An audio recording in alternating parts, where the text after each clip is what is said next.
Se você está com a tua Bíblia, eu vou ler com vocês hoje Evangelho de Marcos, capítulo 16, dos versículos 1 a 8. Essa passagem aqui, na verdade, eu vou ler um episódio aqui que vai falar sobre a ressurreição de Jesus. E essa história ela é contada nos 4 evangelhos, né? E, na verdade, até para você ter um entendimento melhor do que realmente aconteceu, é interessante você ler os 4 evangelhos e para entender de forma até cronológica o que aconteceu, quem foi primeiro, quem não foi no túmulo, enfim. Às vezes a Bíblia, quando a gente lê de forma isolada, parece que está se contradizendo, né? Mas na verdade está complementando, né? Um evangelho complementa o outro. Os evangelhos foram escritos por pessoas, por homens, aqui no caso Marcos, e tem a perspectiva dele, daquele acontecimento. Então cada um vai contar de acordo com a sua perspectiva, o seu olhar.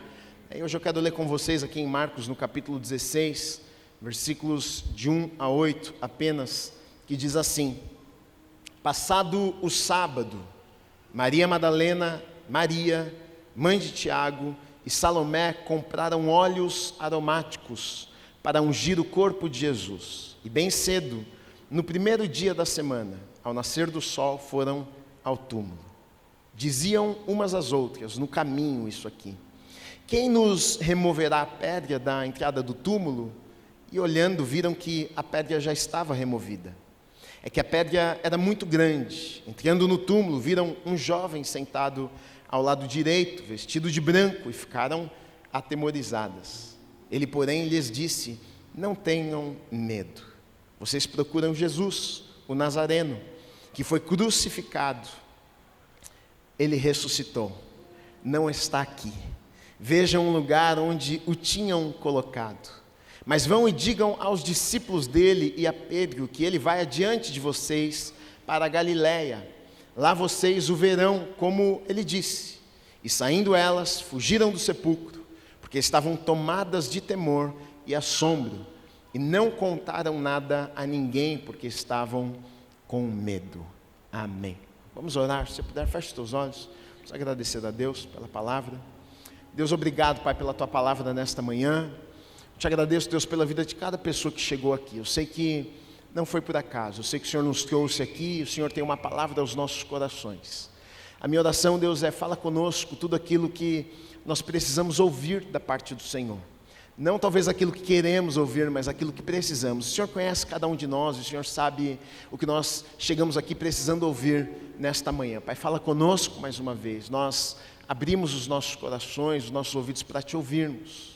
Pai, que a unção do Teu Espírito esteja sobre a minha vida, me capacitando para que eu consiga transmitir tudo aquilo que o Senhor deseja falar aos nossos corações nesta manhã. Haja com liberdade, Deus, neste lugar, nesta manhã. E faça tudo de acordo com a Tua vontade e o Teu querer, em nome do Senhor Jesus Cristo. Amém e amém. Você pode aplaudir Jesus mais uma vez aí?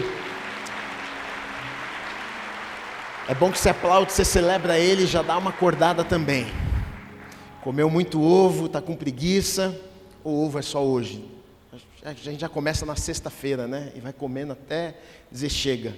E está tudo bem de comer ovo, não é pecado comer ovo não. O pecado é adorar outros deuses, é devoção. A gente não está comemorando nenhuma festa pagã, a gente só está comendo ovo porque chocolate é gostoso, infelizmente.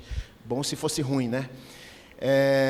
Bom, esse texto aqui, essa passagem vai falar do momento onde estas mulheres, né? Algumas mulheres, elas vão na manhã de domingo até o túmulo de Jesus. E, como eu disse, esta passagem, como tantas outras, na verdade, dos evangelhos, ela é contada em vários evangelhos, né? E cada um vai trazer o seu olhar ali para aquele acontecimento. Marcos coloca dessa forma aqui que algumas mulheres, no sábado, elas decidem comprar alguns perfumes, né, óleos, para ungirem o corpo de Jesus que estava dentro de um túmulo. Na cabeça daquelas mulheres, o corpo de Jesus ainda estava no túmulo. Tanto que no caminho, na verdade, elas estão conversando e falando das impossibilidades. Afinal, estas mulheres aqui, elas foram aquelas que elas viram tudo acontecendo, elas ficaram observando para ver aonde colocariam o corpo de Jesus. Elas viram que o corpo de Jesus havia sido colocado em um túmulo e uma grande pedra havia sido colocado na porta, e elas estão no caminho e na verdade questionando uma outra e conversando como é que nós estamos indo lá para ungir o corpo de Jesus e passar óleo perfumado no corpo dele, mas como é que nós vamos remover aquela pedra? A gente viu o tamanho da pedra, é muito grande. Então elas estão no caminho pensando aquilo, quando elas chegam de repente lá e percebem que a pedra já não estava mais na frente do túmulo, afinal Jesus já havia ressuscitado. Elas ainda não sabiam o que havia acontecido, como outros também não sabiam ainda o que havia acontecido. Elas são as primeiras a chegarem ali, a verem que a pedra já não estava mais no lugar, e o Senhor delas, o qual elas amavam, já não estava ali dentro. Quando elas chegam ali no túmulo e elas observam, elas olham, tem uma pessoa dentro do túmulo. Este homem começa a falar com elas e dizer para elas: olha, por que é que vocês estão procurando aqui aquele que está vivo? Ele ressuscitou, agora vocês precisam levar esta mensagem que ele ressuscitou e que ele não está mais aqui para algumas pessoas. Vá até os discípulos, leve essa mensagem para eles, anuncia o que vocês viram aqui.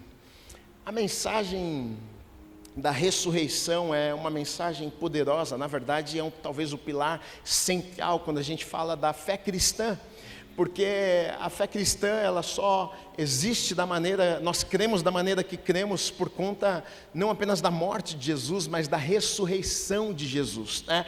A nossa vitória está em Jesus porque Ele venceu. Nós somos vitoriosos hoje, podemos andar em vitória.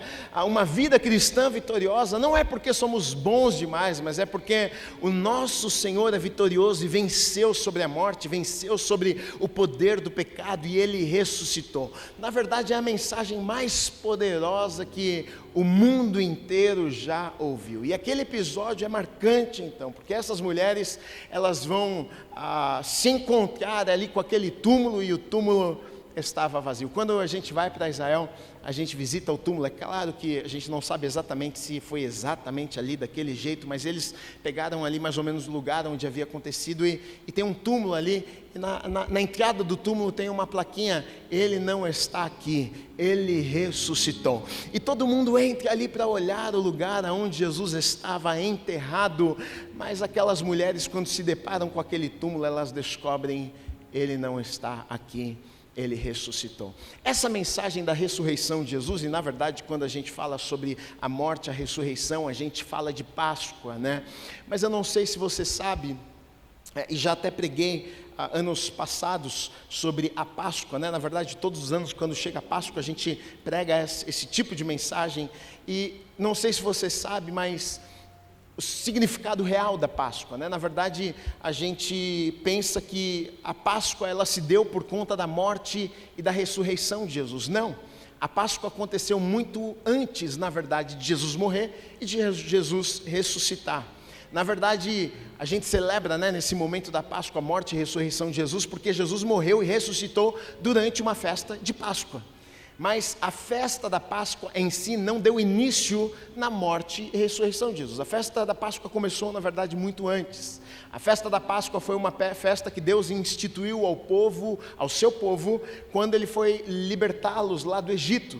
E um dia antes de Deus libertar o povo do Egito das mãos poderosas de Faraó, Deus deu uma orientação e diz para o povo que eles deveriam então celebrar uma festa. E esta festa seria chamada de Páscoa, Pessah, passar por cima, que foi exatamente o que aconteceu naquela noite, onde o anjo da morte passou na casa de todos os egípcios, e na casa onde os anjos entraram, todos os primogênitos na terra do Egito morreram. Foi uma tragédia. Foi ali então que Faraó decide amolecer o seu coração e permitir que o povo de Deus saísse daquele lugar, para que eles pudessem caminhar no deserto e ir então à terra prometida. Pessah passar por cima. Deus estabelece alguns elementos, diz que deveria ser celebrada uma festa, um animal, um cordeiro imaculado deveria ser morto, o sangue do animal deveria ser passado nos umbrais da porta da casa, e na verdade tudo isso que estava acontecendo ali era um símbolo, apontava para uma realidade que viria muitas décadas, milhares de anos depois, que seria Jesus aqui na terra. O cordeiro imaculado sendo morto, o sangue sendo passado nos umbrais da casa, o anjo da morte não mataria, não poderia entrar naquela casa a qual o sangue estava passado na porta. O que isso significa? Estava falando sobre Jesus, estava falando sobre o cordeiro imaculado que um dia se entregaria na cruz por mim e por você, este sangue passado nos umbrais da porta do nosso coração, ou seja, o sangue traz livramento, o sangue traz salvação, o sangue traz redenção. Na verdade, estava acontecendo ali, era uma figura do que iria acontecer muitos anos depois, mas foi ali onde foi comemorada a primeira Páscoa, e Deus disse que o seu povo deveria comemorar de maneira perpétua, para sempre, esta festa. Então todos os anos os judeus se reuniam para comemorar a festa da Páscoa, e foi numa festa da Páscoa que o nosso Senhor Jesus, Salvador das nossas almas, no domingo ele entra em Jerusalém, ele passa a semana em Jerusalém, ele é julgado ali, ele é crucificado na sexta-feira, ainda na sexta-feira, depois de algumas horas, ele morre naquela cruz, ele é colocado em um túmulo, sábado ele passa no túmulo, e domingo cedinho, 9 horas da manhã, ele ressuscita. Essa é a história mais poderosa que nós poderíamos ouvir, que já foi contada em toda a humanidade. E quando a gente fala sobre Páscoa, é claro que nós estamos falando sobre perdão de pecados, a gente está falando sobre salvação, a gente está falando sobre redenção, a gente está falando sobre substituição, que foi o que Jesus fez por nós naquela cruz. Afinal, todos nós tínhamos um escrito de dívida que estava nas nossas costas por conta dos nossos pecados, mas Ele nos substituiu, ou seja, Ele foi em nosso lugar, Ele morreu em uma cruz no meu e no teu lugar, pagou o escrito de dívidas que estava sobre as nossas vidas. Por isso hoje nós somos livres. É claro, quando a gente fala de Páscoa, da morte do Senhor, da ressurreição, é impossível não nos lembrarmos de todas estas coisas e o que o sacrifício de Jesus naquela cruz por nós nos trouxe. Na verdade, acho que foi ano passado que eu preguei, acho que foi o mês inteiro sobre a Páscoa. Acho que eu preguei umas 4 mensagens e concluí na ressurreição, mas eu vim contando, ou vim falando sobre o que é que o sangue de Jesus, o que esse episódio na história, o que isso trouxe para nós de benefícios, o que causou nas nossas vidas a morte e a ressurreição de Cristo. E é inevitável que todos os anos a gente cite o que aconteceu ali e os benefícios que podemos receber, mas esse ano aqui eu estava lendo aqui em Marcos esse episódio, eu fiquei pensando, eu falei, claro que todas estas mensagens de redenção, de perdão de pecados, de salvação, de libertação, está dentro desse contexto, da Páscoa. Jesus morreu, Jesus ressuscitou, mas eu estava lendo essa passagem e eu falei assim, puxa, eu acho que nós podemos tirar algumas lições da história, da passagem, do que aconteceu naquele dia, sem pensarmos, porque a gente ouve todo ano, falando da salvação, da redenção. Será que a gente não pode olhar para esse episódio? Porque até na ressurreição, até na morte, em todos os episódios, na verdade, que você olha para a Bíblia, a gente tem lições que nós podemos tirar, e até na morte, na ressurreição de Jesus, tanto que eu já preguei sobre isso, sobre as 7 palavras da cruz, Jesus pregado em uma cruz, e Jesus está ensinando a humanidade. Jesus pregado em uma cruz, até quando ele não fala nada, em seu silêncio, não dando resposta àqueles que o maltratavam, ele está de alguma forma comunicando alguma coisa e nos ensinando alguma coisa. Então, em todos os episódios, na verdade, que a gente olha para a palavra de Deus, existe uma mensagem que está sendo transmitida por meio do comportamento, das atitudes, do que as pessoas estão fazendo. E essa passagem aqui nos ensina algumas coisas também. O texto nos diz que um grupo de mulheres, no domingo cedo, elas decidem preparar um perfume, um óleo ungido, para irem até o túmulo, para passar no corpo de Jesus. Isso aqui me ensina algo poderoso, sabe por quê? Porque eu vejo que estas mulheres demonstravam o que estava no coração delas, o amor que elas sentiam pelo seu Senhor. Muitas vezes o que nós sentimos é colocado à prova nos momentos de maior dificuldade. Se você for parar para pensar, a maioria das pessoas, na verdade, quando Jesus começa a viver esse período extremamente difícil em sua vida, é claro que ele estava cumprindo um propósito, mas mesmo cumprindo um propósito não foi fácil, tanto que quando ele está no Getsêmani, a oração que ele faz é: Deus, se possível, Pai, se possível, afasta de mim esse cálice, mas que não seja feita a minha vontade, que seja feita a tua vontade. Ou seja, ele estava cumprindo um propósito, mas talvez eram os dias mais difíceis de sua vida, de grande dor, de aflição, de tristeza, e neste momento de maior aflição, de maior tristeza, de tribulação interna, tão grande que Jesus ali no Getsêmani, ele sua gotas de sangue, tamanha dor, tamanha aflição que ele está sentindo. Ele sabe que em breve ele vai ser pregado em uma cruz, e neste momento de maior aflição na vida de Jesus, onde ele está passando os maiores apertos, agonia, aqueles que caminhavam com Jesus, a maioria deles abandonaram Jesus. As pessoas viraram as costas para Jesus. Muitos que em muitos momentos com certeza falaram palavras de amor, de devoção: olha que maravilhoso é estar com o Senhor, olha que bom estar contigo, olha a tua presença conosco é algo incrível. E muitos daqueles que em momentos bons, quando Jesus estava pregando, quando Jesus estava fazendo maravilhas, que estavam ali na presença de Jesus, a maioria destas pessoas no momento de maior dificuldade de Jesus, viraram as costas e foram embora. Mas estas mulheres não, na verdade elas demonstram o seu amor, sua devoção a Jesus no momento mais difícil na vida de Jesus. Eu não sei se você sabe disso, mas essas mulheres, elas estavam em todos os episódios. Tanto que quando Jesus está pregado em uma cruz, os discípulos não estavam lá quando Jesus estava na cruz. O único provavelmente que estava ali foi João. Tanto que você vê Jesus pregado em uma cruz e o discípulo amado está ali. O que é que Jesus fala para ele? Ei, a mulher, está aí o teu filho. Ele fala para a mãe dele e ele aponta para João, o discípulo amado: está aí o teu filho, mulher. E ele olha para João e diz: está aí, homem, rapaz, está aí a tua mãe. O que é que ele está dizendo? Jesus está transferindo a responsabilidade de filho para João, porque ele era o responsável por sua mãe. Ele está dizendo para João: a partir de agora você cuida dela aqui na terra por mim. Não é que eu não vou continuar cuidando dela do céu, mas aqui na terra você vai ser aquele que vai cuidar. Eu estou colocando sobre você essa responsabilidade.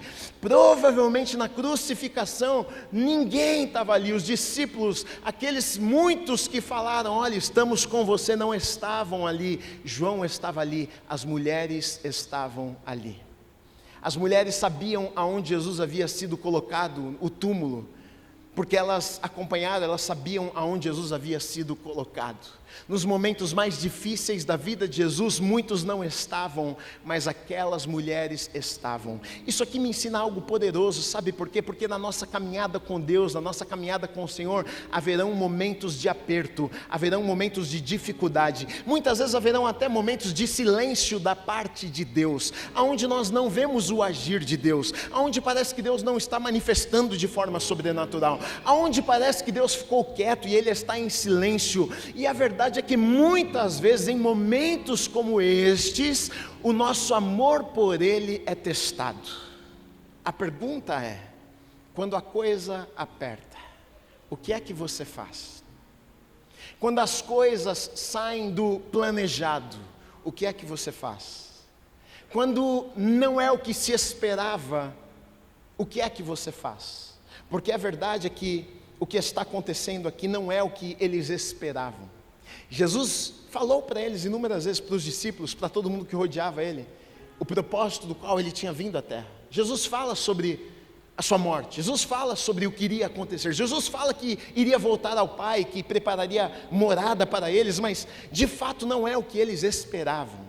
Eles esperavam um Jesus que iria se assentar no trono humano, de poder, iria reinar aqui na terra. Então quando Jesus é pregado em uma cruz, os planos foram frustrados. Não saiu exatamente da maneira que nós havíamos planejado. E essa frustração, na verdade, quantas vezes alcança o meu coração e o teu coração? Quantas vezes não saiu exatamente da maneira que nós planejamos? Quantas vezes parece que Deus perdeu o controle da história?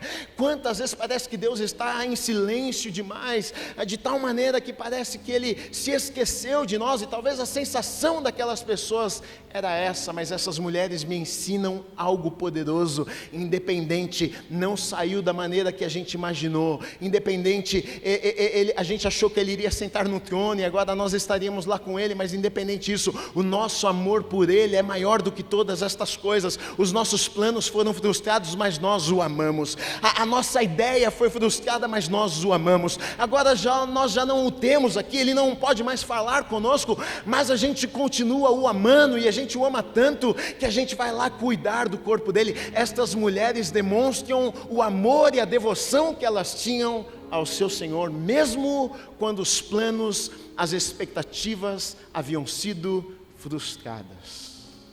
Qual é a nossa resposta a Deus quando não sai da maneira que a gente havia planejado? Tem gente que ama a Deus só quando está dando certo. Quando está dando errado, já não ama mais Deus tanto assim. Afinal, Deus, você não fez o que você disse que iria fazer? Afinal, não saiu da maneira que eu estava planejando. Mas estas mulheres demonstram com a atitude delas o amor que elas tinham pelo seu Senhor. O nosso amor a Deus, ele é demonstrado por meio das nossas atitudes diárias, o que nós fazemos. É muito fácil nós falarmos, é muito fácil a gente vir em um ambiente como esse e juntos cantarmos músicas tão bonitas, e levantarmos as nossas mãos e por meio das canções declararmos a nossa devoção e amor a Ele. É muito fácil isso. A questão não é a música que sai da nossa boca, a questão não são as nossas mãos levantadas neste lugar, mas a questão é: e quando não aconteceu da maneira que eu planejei que iria acontecer, será que eu continuo mesmo assim o louvando? Será que eu continuo mesmo assim bendizendo o nome dEle? Será que eu continuo mesmo assim engrandecendo o nome dEle? Será que dos meus lábios mesmo assim continuam saindo e fluindo louvores a Ele, declarando a grandeza dEle, o poder dEle? Deus, não aconteceu na minha vida, mas eu continuo declarando: Tu és grande. Deus, não foi da maneira que eu imaginei, mas mesmo assim eu continuo dizendo: eu amo o Senhor independente de qualquer coisa. Será que as nossas atitudes não demonstram para Deus e para nós mesmos que nós o amamos por conta daquilo que Ele faz nas nossas vidas? Porque muitas vezes quando Ele não faz, parece que o nosso amor diminui. E na verdade não é que diminui, apenas demonstra o tamanho do amor que nós tínhamos por Ele. Essas mulheres, elas demonstram com suas atitudes que de fato elas amavam aquele homem.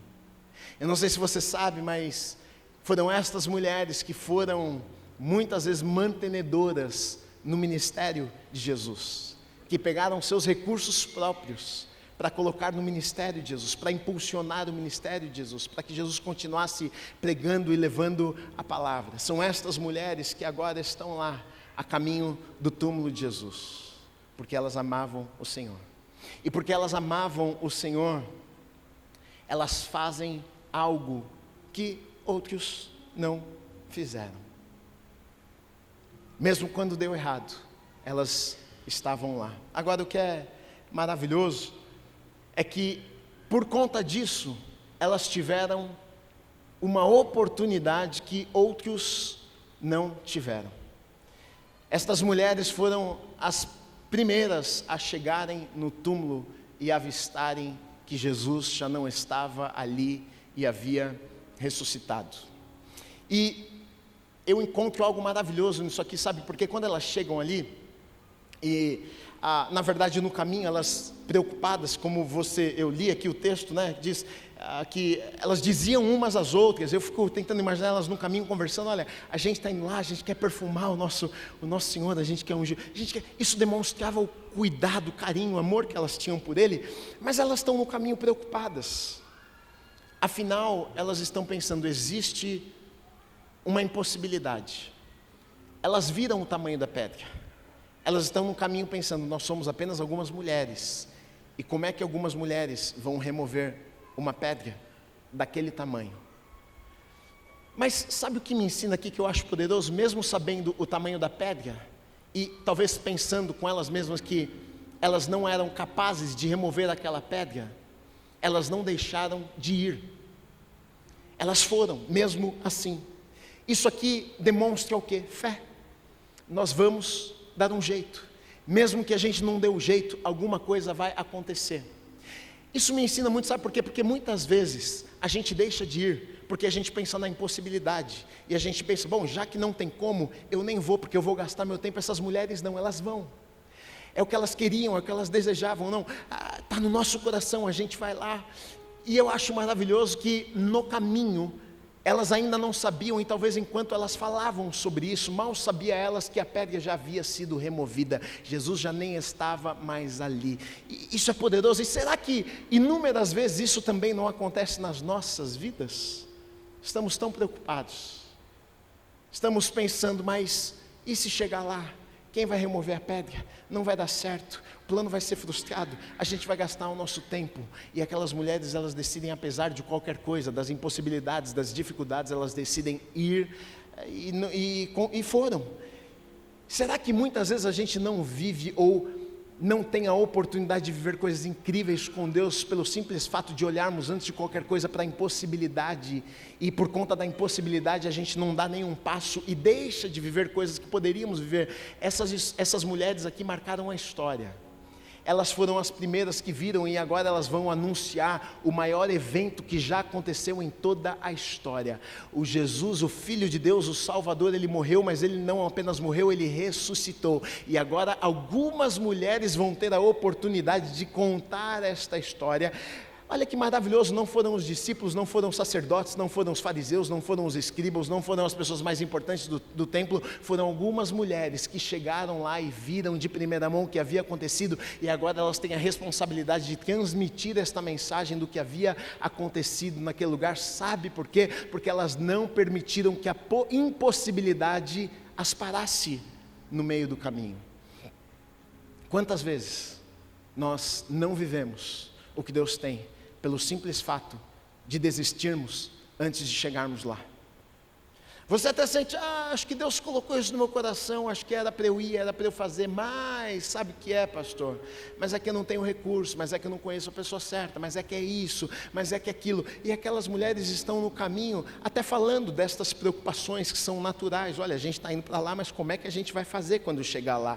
Mas de qualquer forma, elas foram. Deixa eu dizer algo para você, vá, faça alguma coisa, saia do seu lugar. Às vezes a gente fica esperando que, como é que a gente vai fazer quando chegar lá? Não sei, querido, mas se Deus colocou no seu coração, vai, porque se tem algo que você não pode fazer com a sua própria força, aquelas mulheres, elas não poderiam rolar aquela pedra, mas aquilo que elas não poderiam fazer, Deus foi lá e fez, Deus rolou a pedra. Eu aprendo isso aqui também, ou seja, você precisa fazer o que está ao teu alcance, aquilo que você não consegue fazer, Deus vai fazer na tua vida e vai fazer por você. Elas chegaram lá, a preocupação foi por água abaixo, a pedra já não estava mais ali naquele lugar. Quantas vezes a gente se preocupa com coisas que não precisávamos nem nos preocupar, que Deus já estava indo à frente, Deus já estava preparando, Deus já estava movendo, Deus já estava tirando da frente, e a gente está no caminho preocupado, desesperado, como é que vai ser?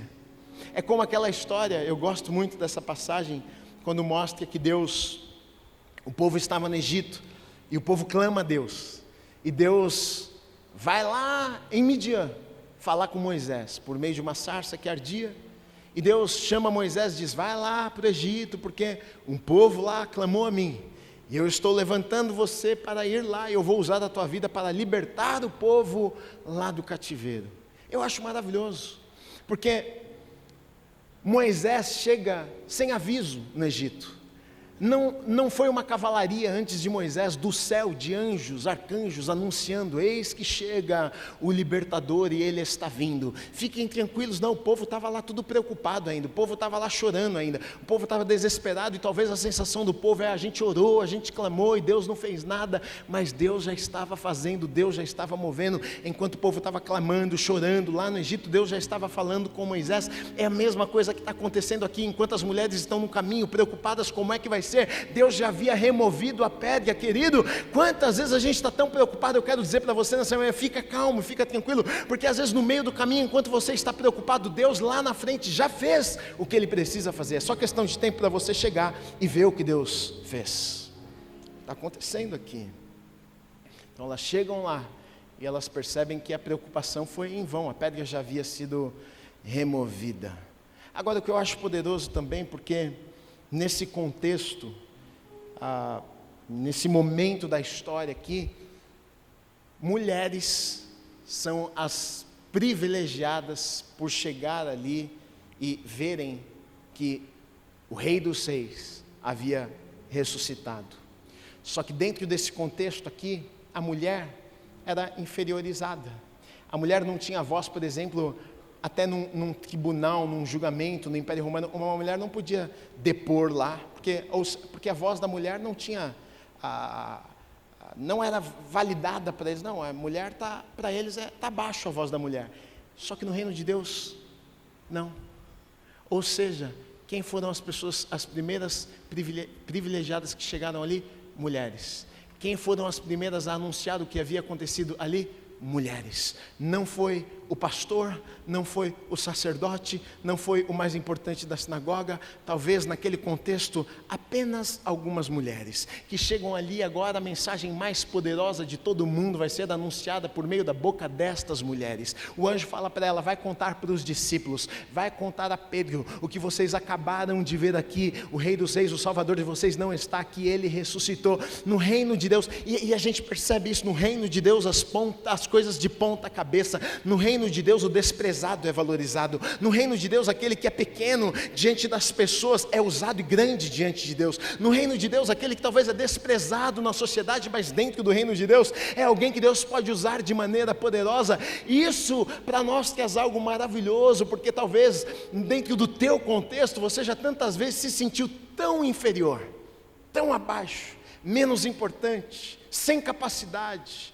Deus até colocou algumas coisas no teu coração e você olha para o espelho algumas vezes e você pensa, logo eu, não é possível.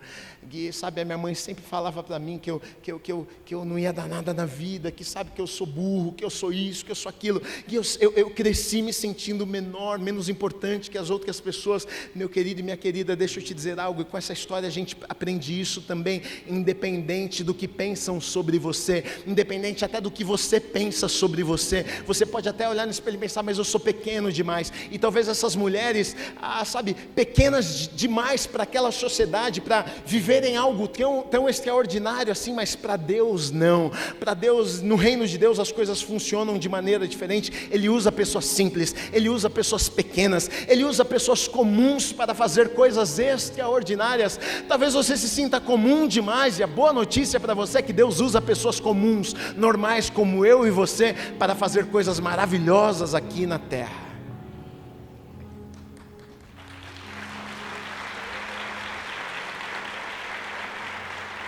E talvez esta seja uma das maiores estratégias e armas que o diabo vai usar contra nós: roubar ou bagunçar ou deformar a nossa identidade que temos em Cristo Jesus.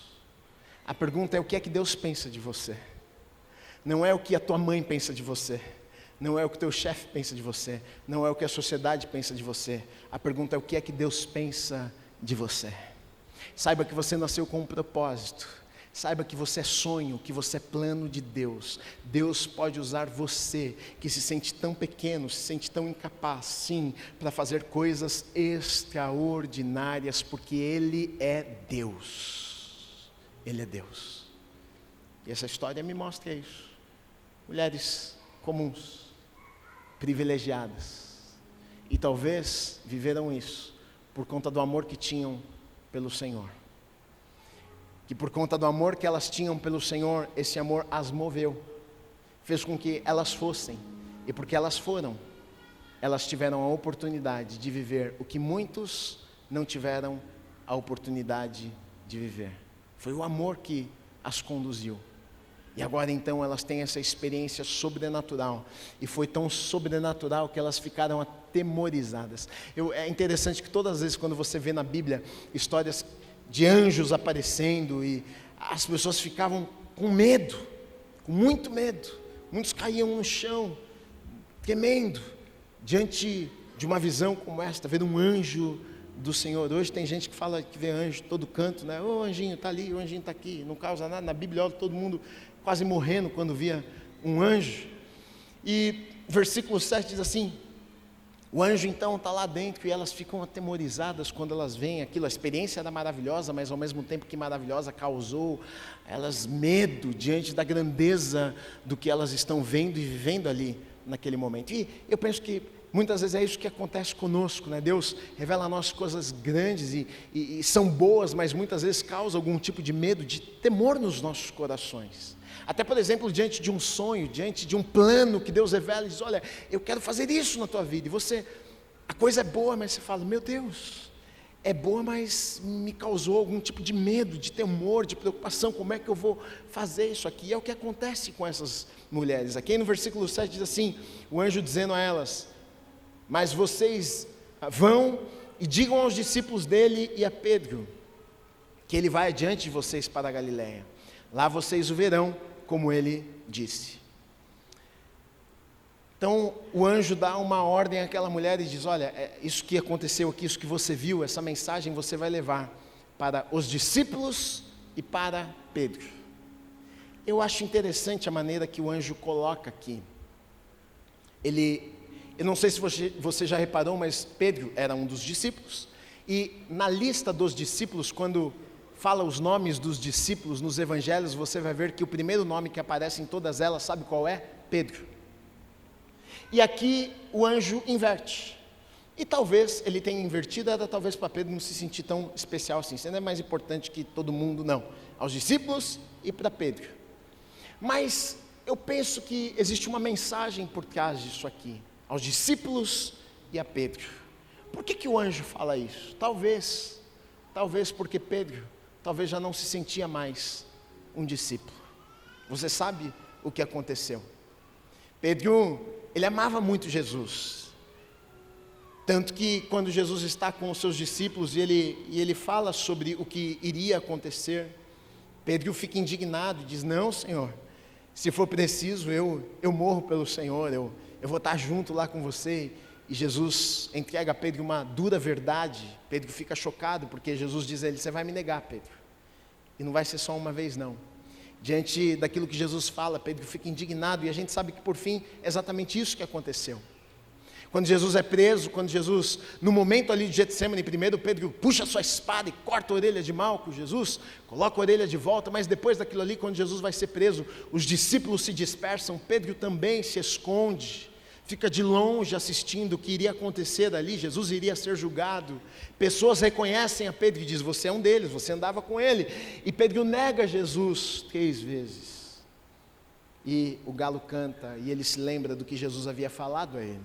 Ele vai embora, ele foge, ele vai pescar, ele vai voltar à sua rotina, ele vai fazer o que fazia antes. Talvez não se sentia mais um discípulo do Mestre, do Senhor.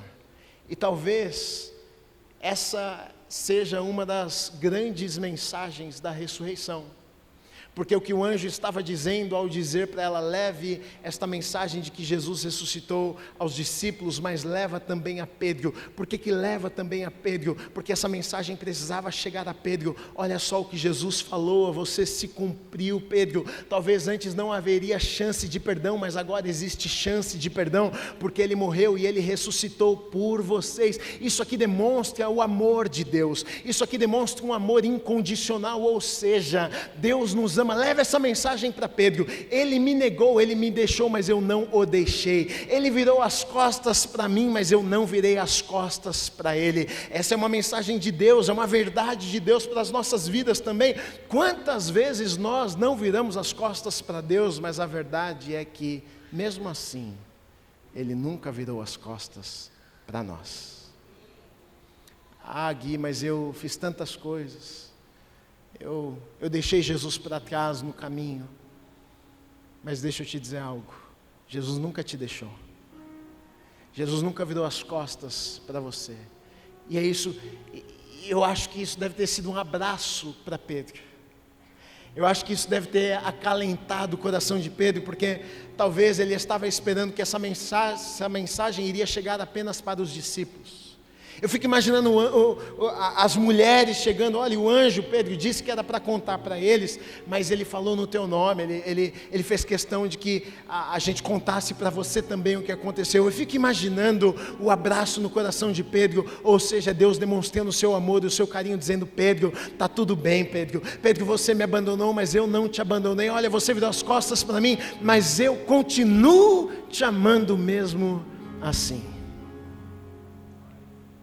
Essa é a mensagem de Deus para a tua vida também. Independente do que você fez. Independente se em algum momento você deixou de ser discípulo, seguidor de Cristo, abandonou, virou as costas. É como se aquele anjo dissesse àquelas mulheres, e essa palavra chega em você: diga a ele também, diga a ela também, você é importante para mim. Você nunca deixou de ser importante para mim. E na verdade, essa palavra se cumpriu porque o anjo diz aos discípulos, diz a Pedro que Jesus vai adiante deles e vai se encontrar com eles na Galileia. Eu fiquei pensando nisso, por que Jesus falou que iria se encontrar com eles na Galileia? Não sei se você sabe disso, mas o primeiro encontro de Jesus com seus discípulos depois de ter ressuscitado não foi na Galileia, foi em Jerusalém ainda. Ele se encontrou com os discípulos mais de uma vez em Jerusalém antes de ter se encontrado com os discípulos lá na Galileia. A Bíblia fala sobre 2 episódios onde os discípulos estão numa casa e Jesus entra pela parede. Você sabe disso, né? Também ressuscitado, né? Passava até pela parede. Jesus aparece, todo mundo fica assustado. Conta 2 episódios, um sem Tomé, e depois de uma semana Tomé estava na turma também. Ou seja, pelo menos 2 encontros de Jesus com seus discípulos reunidos em Jerusalém. Antes deste encontro que ele orienta e diz: ele vai diante de vocês e vai se encontrar com vocês lá na Galileia. Eu fico pensando, por que Jesus quis se encontrar com os discípulos na Galileia, se já tinha encontrado em Jerusalém, ou sabia que iria se encontrar em Jerusalém? Por que na Galileia? Eu acho que tem um motivo. Não sei se você sabe, mas os discípulos, todos eles eram da Galileia. O único que não era Judas, que já não estava mais lá, já tinha se matado nesse episódio aqui. Ou seja, a Galileia para eles tinha um significado muito forte, muito grande. Ou seja, em casa, estou em casa. Ou talvez Jesus estava querendo levá-los de volta à realidade, à vida que eles tinham antes de terem se encontrado com Jesus. Porque foi ali que Jesus os chamou, os comissionou, os convidou. E talvez Jesus precisava voltar ali para lembrá-los que aquilo que ele havia começado na vida deles ainda não tinha terminado com sua morte. Pelo contrário, apenas estava começando. É na Galileia então que Jesus está à beira de uma praia, ressuscitado já aqui. Os discípulos estão no mar da Galileia e estão fazendo o quê? O que eles faziam, eram pescadores, estão pescando. Mas naquela noite não pescaram nenhum peixe. Amanhã chega, estão frustrados. Quando de repente olham para a praia, um homem dá uma ordem: ei, dá um peixe aqui para mim. Eles não tem peixe nenhum, pescamos nada. Joga a rede do lado direito do barco.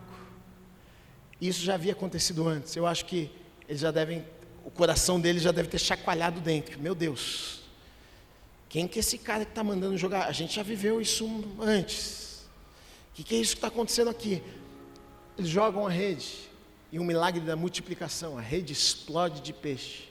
O discípulo amado João diz: é o nosso Senhor que está lá na praia.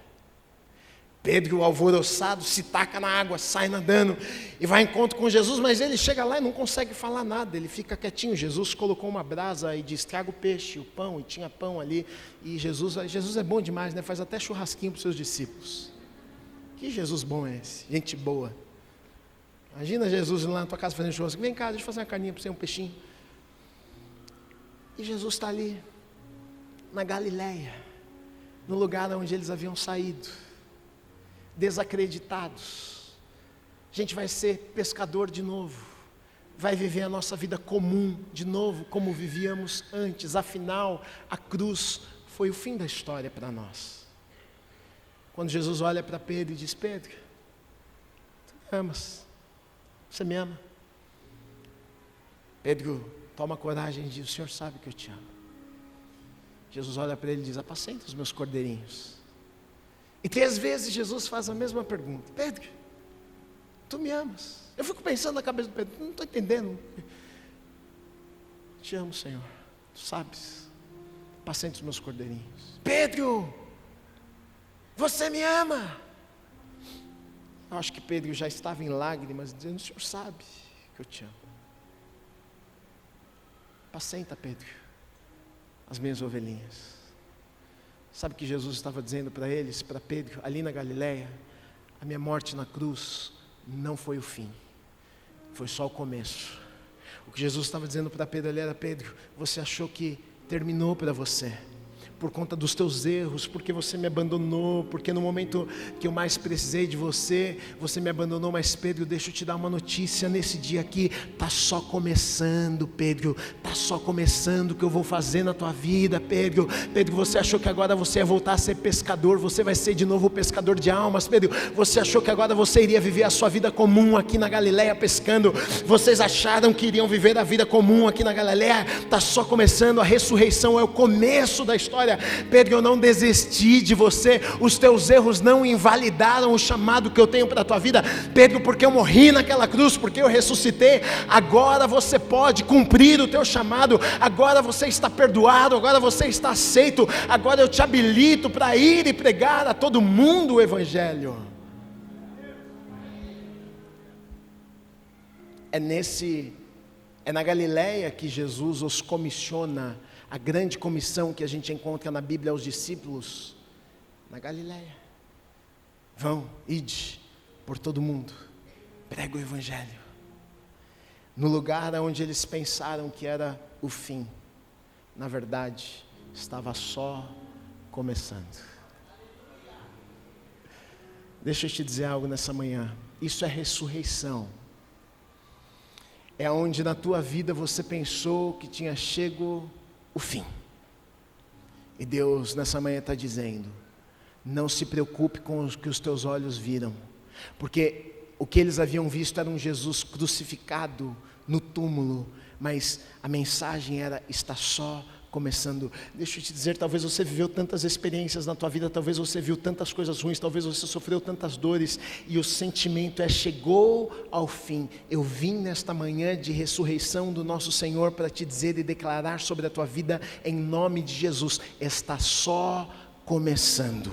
Está só começando, não chegou o fim, não terminou. Ele venceu a morte, ele venceu o poder do pecado. Jesus em uma cruz, ele ressuscitou, ele morreu, mas ele ressuscitou, e ao ressuscitar, ele entrega a mim, a você então a autoridade. Você sabe por que hoje nós somos vitoriosos? Nós somos vitoriosos não é por nós mesmos, mas é em Cristo Jesus. Por causa da vitória de Jesus naquela cruz, hoje então nós podemos viver as nossas vidas e andarmos em vitória todos os dias. E é por isso que hoje, independente do que eu vivi até aqui, das tragédias, dos problemas, das tristezas, eu posso acreditar, como nós cantamos naquela música: porque Ele vive, eu posso crer no amanhã. Porque Ele vive, temor não há. Porque Ele vive, não é porque eu sou bom demais, mas é porque Ele ressuscitou. E quando Ele ressuscita, então Ele me dá a oportunidade de viver de novo. Ele me dá uma nova chance. Eu posso viver a partir de hoje, independente do que eu vivi aqui, com esperança de que dias melhores estão por vir.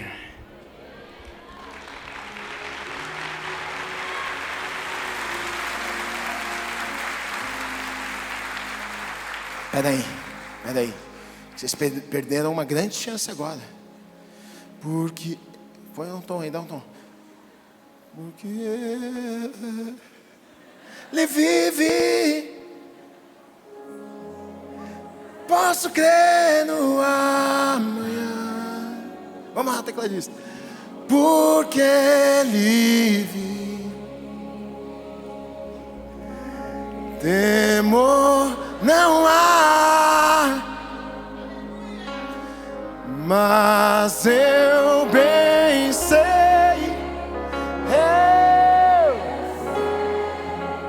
que a minha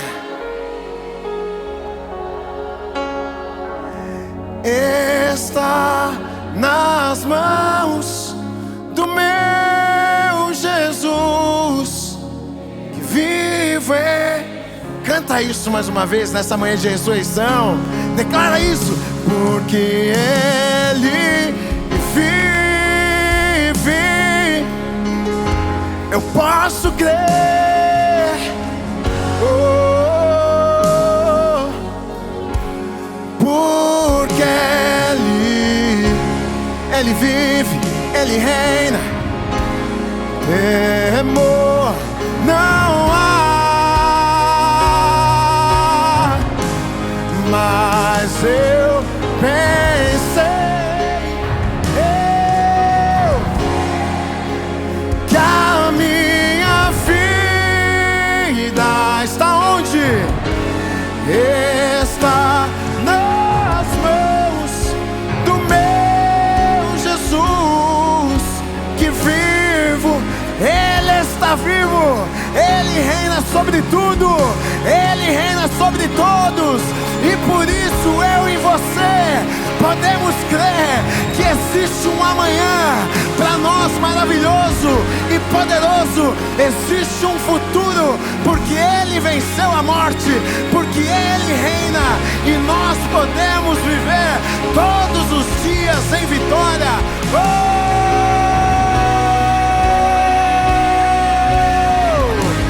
Mas eu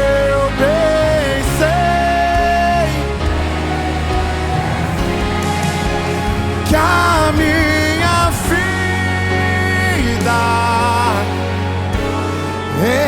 está do meu Jesus.